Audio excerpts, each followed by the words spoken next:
And sorry, I'm trying to get my spotlight set. There we go.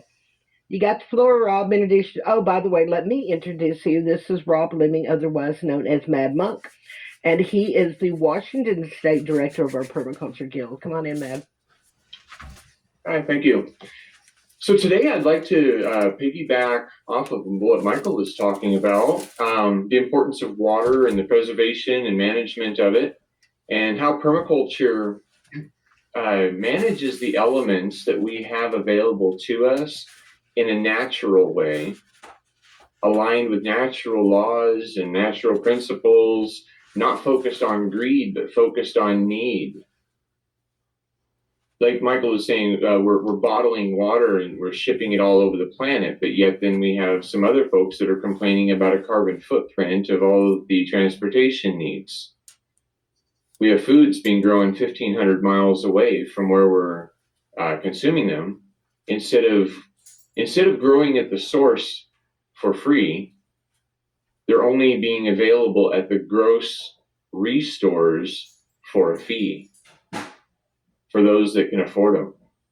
And why is it that when we have an organic product with no chemicals added, it's more expensive than the items that are available that have a lot of ingredients that we are unlikely to be able to even enunciate, right? I mean, you're when there's 12 syllables to a word, it's unlikely that it has ever or that it would ever be recognized as anything natural, right?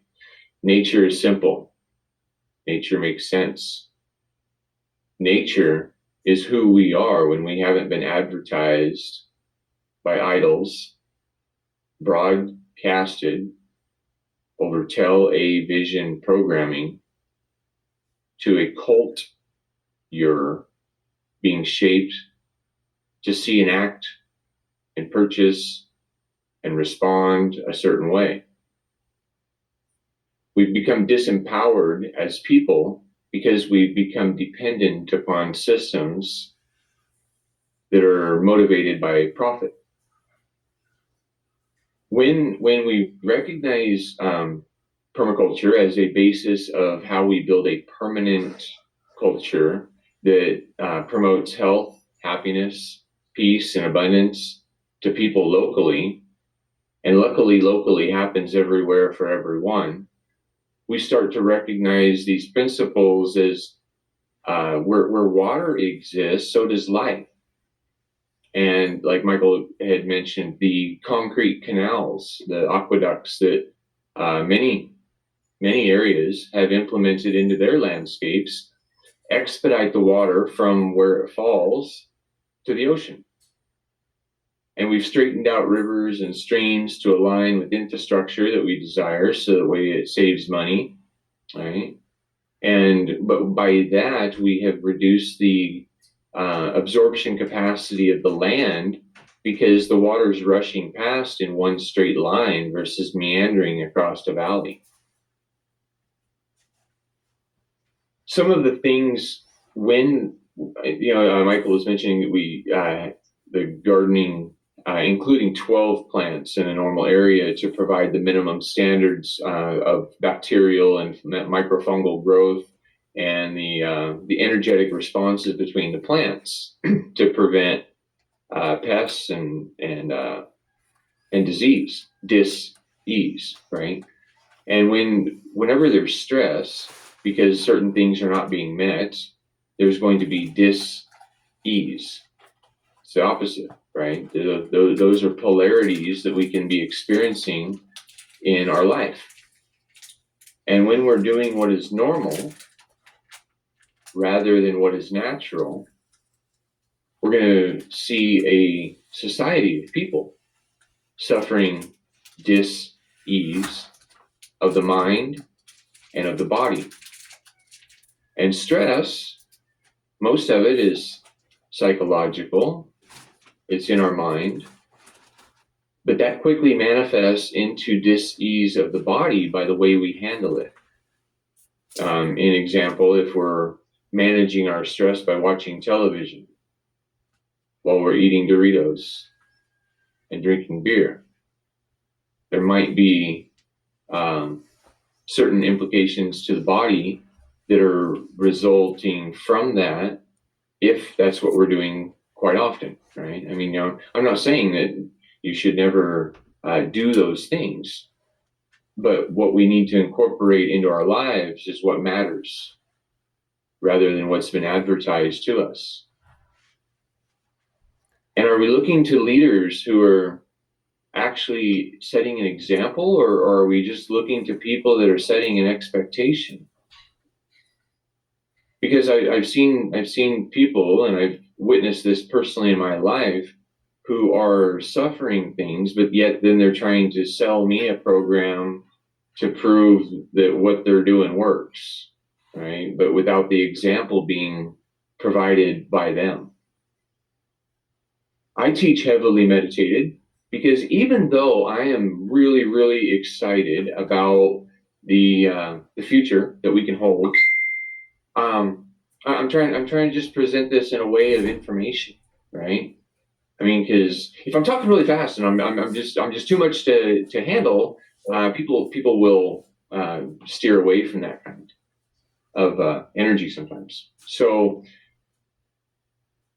what my goal here is twofold. You know, with the Apocalyptic Ashram Hawks Haven, where I teach from, we're implementing and working with Dragonfly Clan and the Permaculture Guild to be able to share ideas and how we can turn what is now considered liabilities to people. You know, their garden of grass is more of a liability it's more of a liability than an asset, because we're throwing away the crop every week or two.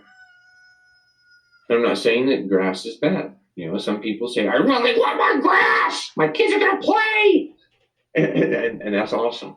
You know, and we can have balance in our landscapes, but unfortunately, we've heavily shifted our balance off center, way over here, right?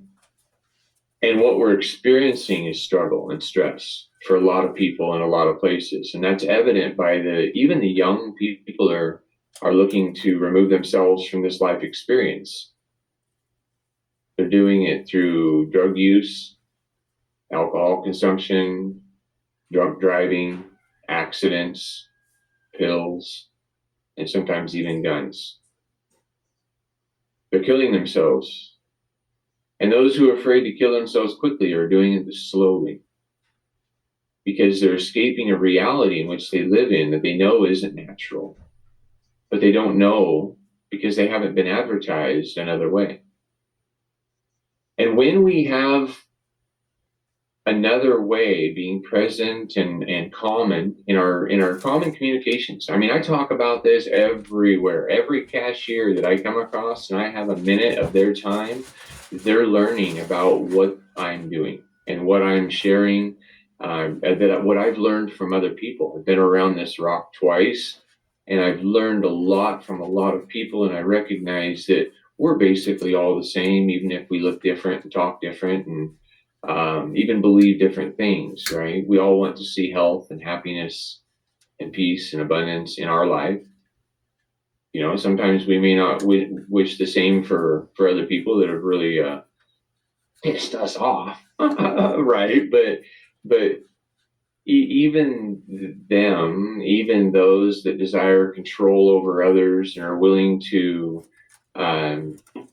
step outside of their jurisdictions and authorities and violate human rights under the color of law. These are people who have been shaped by a culture and by what is considered normal and what has been broadcasted over the television programming for some time. People find acceptance when they've been presented an idea and it presented as being something that's acceptable.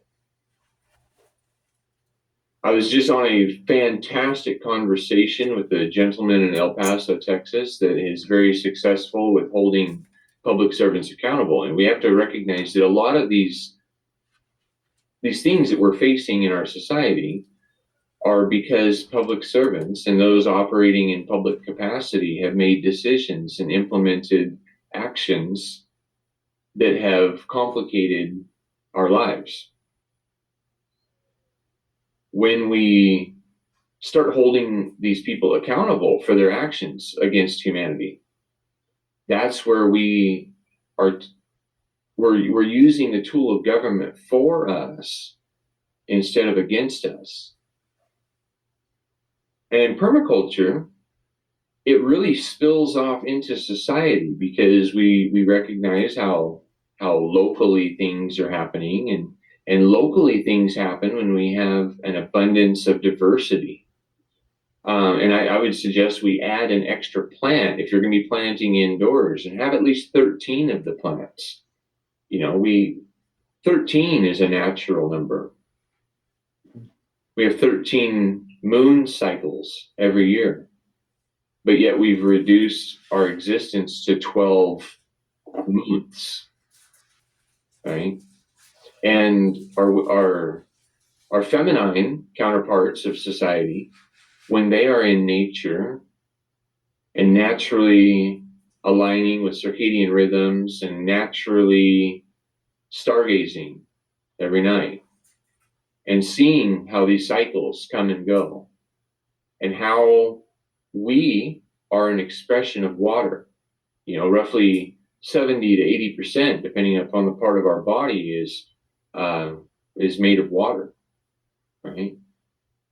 And if we're not managing the water of our bodies, and we're not managing appropriately the water of the land, then we're going to struggle, right? I used to get, years ago, before I became heavily meditated and living as a monk out here in the desert of central Washington, my source of hydration ever since I was a child was basically Pepsi and 7-Up and Diet Pepsi and Mountain Dew. And for a good 10 years, Mountain Dew is my favorite because it really gets you going. I mean, it's got some really high sugar contents, and it wasn't helping me to make good decisions, but it was helping me to really work hard in the ways that I felt were natural or normal, right? And to compound that, when I wasn't drinking the Mountain Dew, right? How ironic is that? I mean, because Mountain Dew, in its literal essence, is condensation, which is distilled water. And distilled water is very good for us. So maybe I knew something subconsciously, but it just wasn't being brought to my conscious awareness that I should be drinking distilled waters. I should be consuming fruits instead of candies. And I shouldn't necessarily think that just because I got off work and I had a hard day that I should go drink a bunch of beer. But that's what I was doing. I was drinking Mountain Dew during the day. I mean, I would start off my breakfast of champions with a Hostess Twinkie and a 44-ounce Mountain Dew. And by lunchtime, I was ready for a refill, right? And when I got off of work, I was drinking alcohol in the form of, Coors Light and whiskey and Jaeger and all of the whatever's popular and tastes good, right? Whatever I was fitting in with. But when I was improperly hydrating my body, it was affecting my mind, and it was allowing me to continue and give my energy to relationships, right? I mean, we should build relationships so that we can grow and we can help each other and we can all thrive, because it's way easier for all of us to work together than for one person to do it all alone. But in that, I was still supporting things that I didn't truly believe in. I was supporting agents of the state enforcing law rather than enforcing morality, right? It seems that we've taken the letter of the law and replaced the spirit of the law. Because if a law is broken, It just means that somebody somewhere else made something up and some of their friends agreed. But for a crime to actually exist, it has to require a victim, right? And if there's no victim, there's no crime. And if there's no crime, you shouldn't get any time or have any of your dimes stolen by the state. And so this is a multifaceted experience of polarities that we are all experiencing right now, right?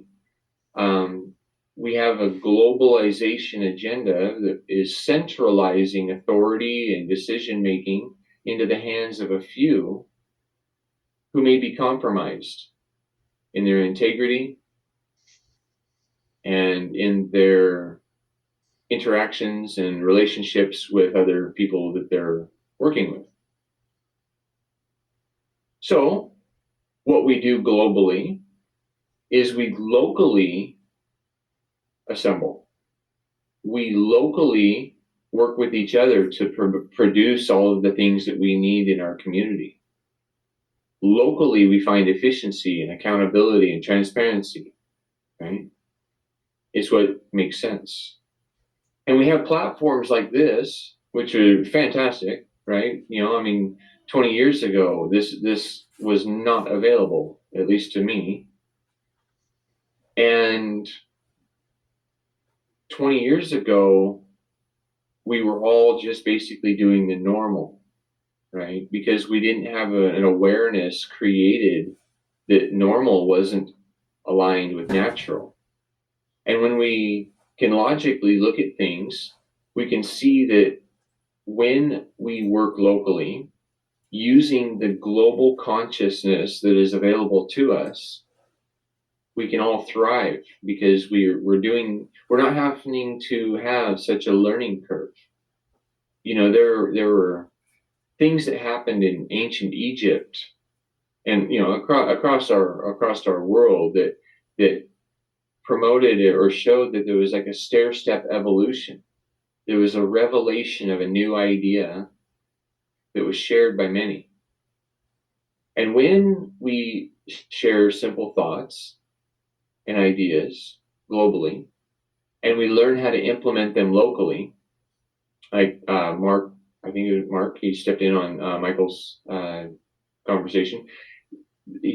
They're talking about controlling environments in which we can grow food, right? And so if we can control an environment locally in a way that it works for us, growing aquaponically is fantastic. We're reusing water, we're using the media. Typically, we're using the media available in the hydroponic system as a filter, and the roots are grabbing up the nitrates and everything else that are available. And so I'm using combinations of aquaculture here here at the apocalyptic ashram Hawkshaven. I have trash cans and fish tanks in every garden. And the trash cans, they receive all of the weeds, and the fish tanks, they receive a lot of goldfish, right? And those lots of goldfish and the open air environment to them creates a lot of algae in the water and fertilizer, right? And so I take the buckets and I don't have the pumping system set up yet on all of these gardens, but you can just do it with a simple bucket method, right? Because it's local, it's easy. You can just dip it and throw it. You just want to make sure that your fish aren't finding their way into there, or it's a miserable death for them, right? So let's try to preserve our assistants and our workforce. But I also noticed that the local wildlife benefits greatly off of my gardens now too. The raven, he loves hanging out at one garden specifically because the fish tanks are easy to hunt from. So I've given the fish a couple barriers inside the fish tanks to help them, maintain their populations and, keep the raven searching for other foods as well. But in this, I'm taking desert landscape that wasn't producing anything other than bunch grass and sagebrush, and now I'm growing a lot of different things with diversity. And not all of them are things I can consume, but they are things that they attract the predators to the pests, to the gardens. And so I don't have to use any chemical fertilizers or chemical pesticides. The algae in the water and the fertilizer, they help to provide nutrients to the soil. And after I've used these products up a little for some time, I dig a hole into the garden, not directly next to a plant because that may overload it, but in an area that is like a low spot to the garden. And I place a lot of organic material. I place cardboard and the uh, decomposing ooh from the kitchen, right? And and that's one of the things too, is, we should all have an ooh container next to our sink. And things that we were normally running through a garbage disposal and putting into a septic system or into a sanitary collection system, we should be putting in the ground, right? All the paper that's decomposable, that can break down with a little bit of time in the soil with some water. It should be returned to the soil. And we should be doing it locally. We shouldn't be going to the landfill and paying a fee to dispose of what could be creating our food for free. There's a lot of resources that we're throwing away every year. And even like, I know this is a hemposium, and this is something, hemp is a fantastic plant. It should be being grown everywhere, but in conjunction with the gardens. What if we have a 20-foot wide swath of hemp growing, and then 20 to 30 feet of food, and then another 20 to 30 feet of hemp, and whatever conditions or whatever geometric alignments, the sun is being shaded in for the right plants and it's exposed for the others. These are all things that we need to really take into consideration. I mean, we can be growing a lot of different crops on lands being intentionally irrigated. When we grow a lot of different things in one space, that really promotes a healthy environment. And the pollinators are drawn in, and the pollinators have enough food to have thriving colonies. And when it's good for the bugs, it's good for us, right? Because I was talking with a professor at Central Washington University. They have master gardener programs around the state, and this was on an Earth Day event where the bigwigs were willing to represent what they're doing.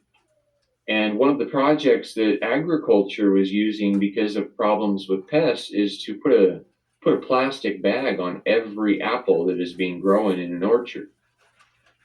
We'll talk about labor intensive, and if there's such a problem with people buying a straw or getting a straw with their drink in California, why in the hell are we thinking that putting a plastic bag on every apple is a sustainable method of producing our food?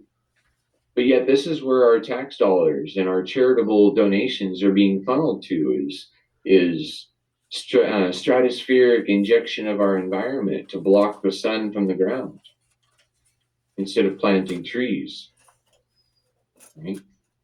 The roots of the trees, they help to promote a healthy, hydrated landscape.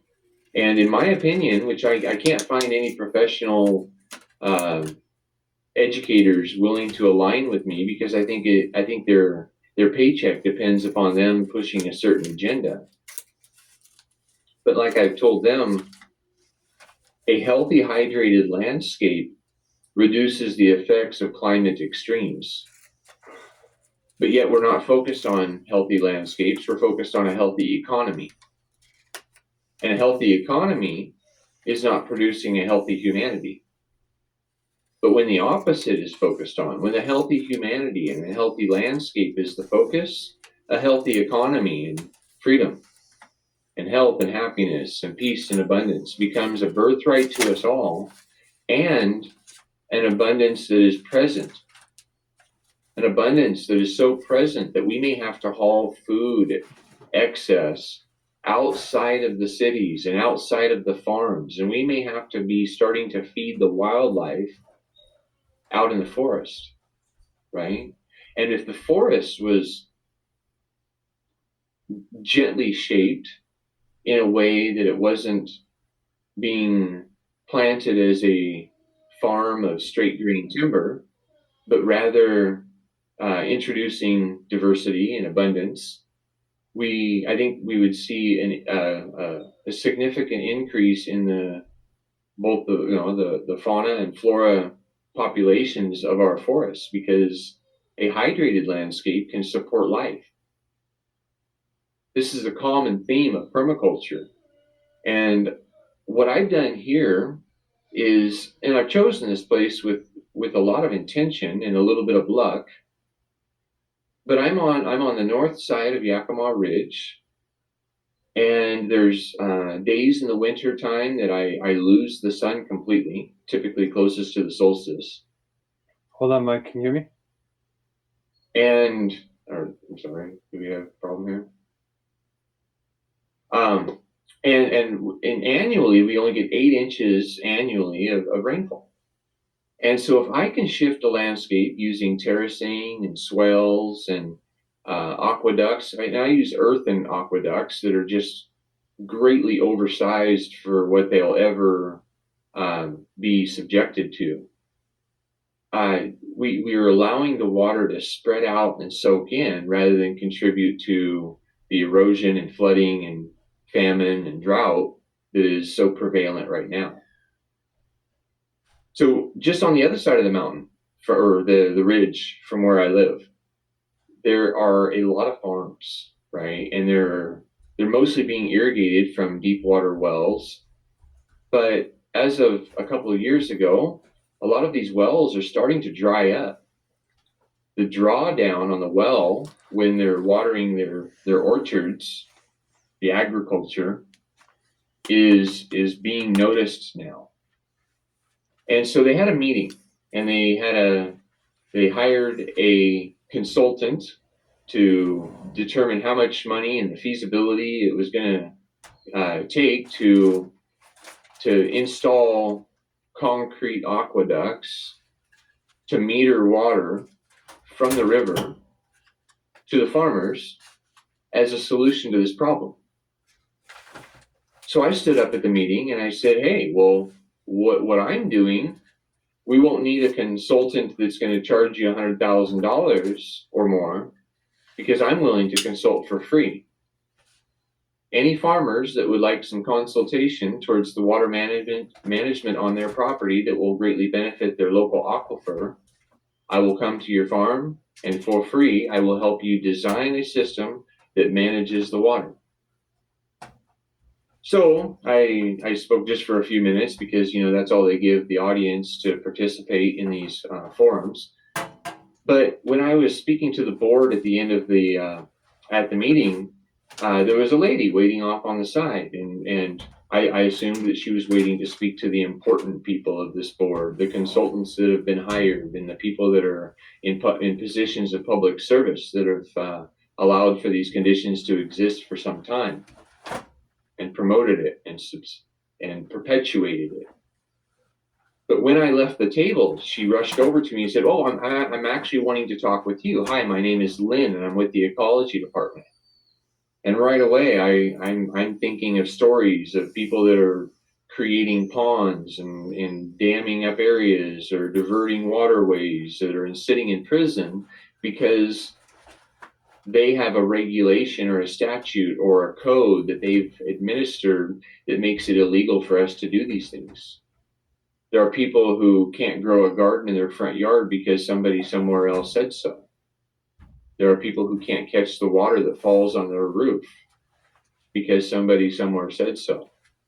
But do they have that jurisdiction, and do they have that authority, is what we have to ask ourselves, right? Because somebody acting outside of their jurisdiction and authority is in violation to their oath of the Constitution. And they are subject to punishment for that. But we need to educate ourselves. And that's the telephone call that I was on before this opportunity, is and I'm going to share that on my YouTube, and I'll provide a link to that YouTube channel. And then in the next day or so, I'll have the conversation loaded. And he really opens up opportunities for us and how we can use private prosecution to hold public servants accountable. So anyway, Lynn from the ecology department, she came up to me and she asked me, she says, "Hey, I'm interested in your project. Would you mind if I come in and check it out?" And although all of these ideas of, oh no, this is going to be bad, they're going to write me fines that I can't pay, they're going to steal my property, but then there was another voice in my head, that polarity that said, you know what, you need to trust. And you need to just trust that what you're doing and what you know that you have dedicated your life to is important, and what is being done needs to be shared. It needs to be exposed. It needs to have an awareness created by it, right? And so I said, yes. When would you like to come out? How about you come out next Wednesday at noon, and we'll walk around for a bit, and I'll show you what I'm doing, and we'll explore some ideas that aren't being implemented into our landscapes. But being that this is private property in an unincorporated county, you're coming to my place as a guest and not an agent of the state. And she agreed, which I don't know how much that would actually stand up in court or anything else, but I agreed to it. And so she came out, and she even brought a gift. She brought me a wreath of lavender, and it smelled nice. And she shook my hand, and so we started walking around, and I directed her to some aqueducts that I had diverted water from eroded valleys out onto the hill, right? And on those hillsides, I've incorporated 100-feet long hugelkultur mounds. And these hugelkultur mounds aren't the typical one that you're going to find in your garden. These are ones that I'm implementing into like mountain and desert landscapes. And I've had hundreds and hundreds of trucks, landscapers and homeowners that didn't want to pay the fees at the landfill, and they chose to bring it to me instead, because I created an awareness on Craigslist and on Facebook and everybody I talked to. And I would call up landscapers and I say, yeah, I've got a free place for you to drop off any organic material that you don't want to pay to get rid of. And so they came in hordes with dump trailers and dump trucks, and it was a little overwhelming at times, right? But what I've done is I've taken these, and I've got logs and branches and leaves and cardboard and food and everything that people were willing to bring me, we spread out and we shared across these hugelkultur mounds. And how I started these is I just started digging about a 4 to 5 foot deep trench across the landscape on elevation. So that way any water that is behind it would come in and find its way into that trench. Well, so as I started filling these trenches up, I recognized, and I had goats that were in a fenced area on these fields. And so everything that's coming into this field, the goats are just thriving on. It's basically, I'm bringing a very diverse forest to the goats, and then they're stomping all over it, and they're eating a lot of the leaves, and they're eating a lot of the small branches, and they're turning it into fertilizer, and they're keeping it right there locally, right where I need it. So as the hillside, we have to imagine, so I'm on about a 10% grade, so about a grade about like this. And in that 10% grade, now I've cut a trench across it. And about every 30 feet, I cut a trench. So I was giving space for vehicles to be able to back down these terraces, these swells areas, and we can unload. And then as the material was being piled up into these trenches and stomped all over by the goats and pooped on, then I would bring in my machine and I would start adding the dirt to it and layering and just building up these mounds. So they're a huge envelope of organic material that's decomposing.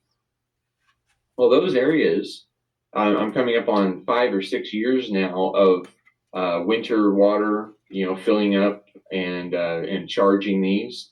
I haven't been irrigating them as much as I would like to because I'm on a deep water well and I'm a monk. I don't make much money, and electricity is expensive, and pump maintenance is expensive. So we do what we can to get trees growing that are going to improve the conditions that everything else can grow. Once we get some shade. So I was introducing her to all of these ideas, and I've got a very large catch basin.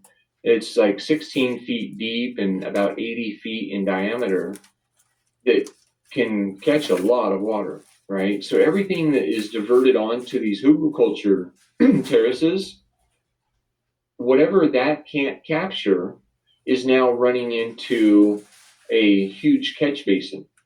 And when we came up to this catch basin, she says, "Wow, this is a really big pond, Rob." I said, "Well, if you're looking at what I'm looking at, it looks like a big empty hole." And she's like, "Well, yeah, but you're intending this to catch all the water." I said, "Right. I'm intending it to be caught and slowly soak in so it benefits the aquifer, not myself." And I said, when this does fill up, it takes 5 to 6 days for it to soak in. And so it's not really that its intention is for a pond, because if the intention was for a pond, I would have lined it, right? And she said, "Well, you would be able to just take some clay and sprinkle some like bentonite clay over the top of this, and that would really work to hold that water at the surface." And I told her, I was like, "Well," I said, if you as an engineer with the Department of Ecology thinks that is the best idea, I would be willing to let you do it. But as far as I'm concerned, recharging our aquifers and providing the prevention of erosion should be our primary concern. And if the pond is always full, it can't catch water." And I said, "And you're calling it a pond, but I'm calling it my remote control vehicle track, or my my womb that I use it also as a observatory, because it's so deep that when I go down into the bottom of it, it blocks out all of the light surrounding me, so I get a good view of the stars. And I said I can't do that from the bottom of a pond." And so anyway, we walked around and we saw more things, and she saw the sheet mulching that's being laid on the flat terraces, and then the chipped yard waste that's being placed upon that. And she saw how there's little trees that are popping up out of that chipped yard waste in areas that I'm not irrigating. And we started walking around more, and she saw berry bushes popping up out in the desert where they're not even near a waterway, and baby sagebrush that are popping up, and they're saying, "Hey, I want to live here. The conditions are still present that I can live here." And my impression of the sagebrush and the tree of heaven and the bunch grasses are those are the warrior plants. And that's what agriculture is getting rid of, is they're getting rid of the warrior plants that are capable of running deep tap roots and bringing it up to the surface and trying to share it with the other plants. And they're taking out and they're putting in non-native agriculture that they have to irrigate regularly. So that's creating demands on our water systems, but yet they want to tell the average homeowner that they should only flush if they poop, right? Don't if it's just pee, let it be, right?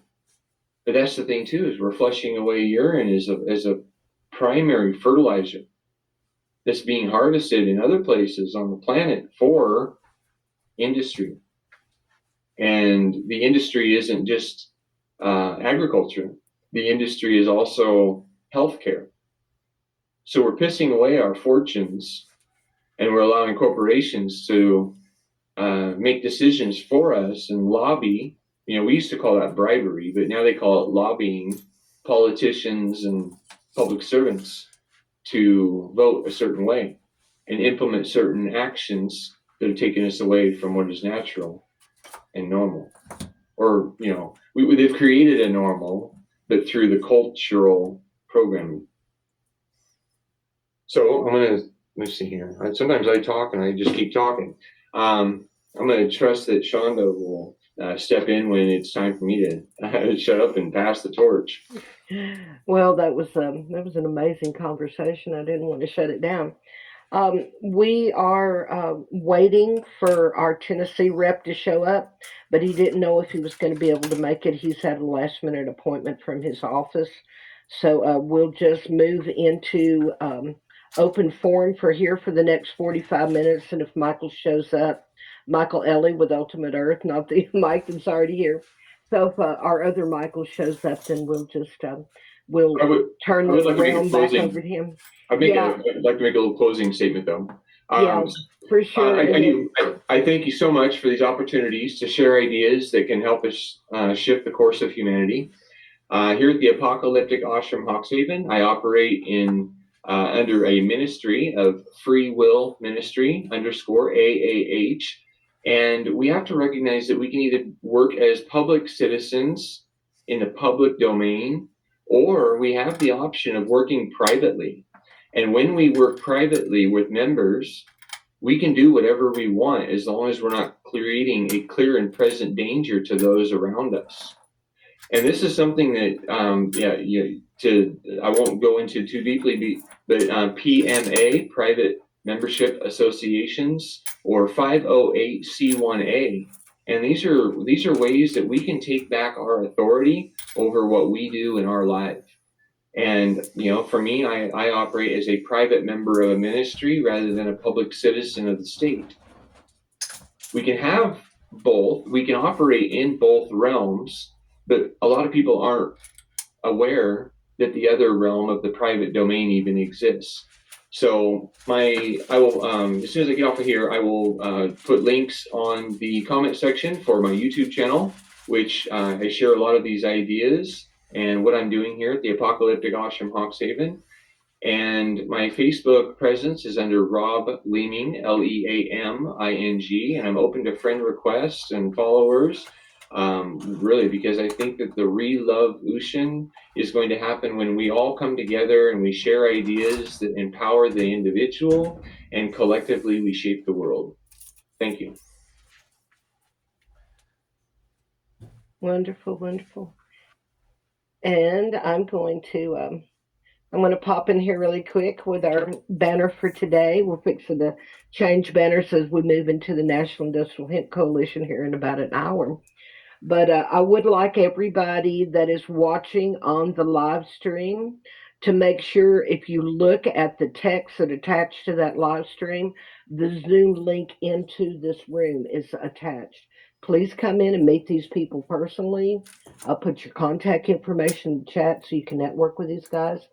And I want to open the floor to Lynn. She had her hand up earlier and kind of got bumped. One more thing, please. One more thing. Yeah, go ahead, Rob. Okay. I forgot the final part of that. So the lady Lynn from the ecology department, after we walked through all of this, and after I felt like she was trying to get me to incriminate myself into jumping into their jurisdictions, she said, "Holy shit, Rob, this project would have cost the government millions of dollars to accomplish. You are doing a fantastic job. This should be implemented everywhere. And I wholeheartedly support your project, and I hope the best for you." And so so I know that I'm doing the right things, and people that do have backgrounds in this, even if they are working for the entities that are preventing some of these things from happening, they're recognizing the benefits of it. And when they're presented with this, it's undeniable. It's undeniable. I've even had the Department of Transportation come with the Environmental Services Division, and after they toured the property, he said, "Holy shit, wow, this is awesome." These principles reduce fire, flood, erosion, drought, famine, and when implemented in other ways, we can reduce homelessness and the struggles that we face to exist. So anyway, now I'm complete. Thank you, brother. Thank you. Lynn, come on in. I think Mike put in the post that he's got a seed order that just hit, so he's probably out running around. Come on in, Lynn. I think in the background though, because she was just on anything to start us back from making a sale. So it's a good afternoon and good to see you all. And Where would you like me to start? Wonderful. Okay, Monk, come back in and give us a recap in case anybody's got any further questions. Hi, yeah, I love seeing so many people involved in solutions, because there are a lot of problems in the world, but luckily the solutions exist for the problems we face. They're just not yet implemented by the masses. And when you have to become that spearhead in your community. When you start to do things a different way, you create an awareness for other people to say, "Oh, that makes sense." And a lot of my neighbors, they're in different ways, they're implementing some of the things that they see happening here because they recognize that I'm not happening to go to the landfill when I do my tree trimming, right? I'm using it on site. And people are bringing truckloads and trailer fulls and stuff of their horse manure and their grass and their sod and all of these things to me because they don't know how to use them. But then once I show them what I'm doing with them, they quit bringing them to me. So that's part of that's not a great part of what I'm doing with educating them because I can still use those resources. But I want to live by what I preach, and keeping it as locally as possible, right on the property in which it's created. Basically it's like alchemy. You're taking a liability and you're bippity boppity booing it right into an asset.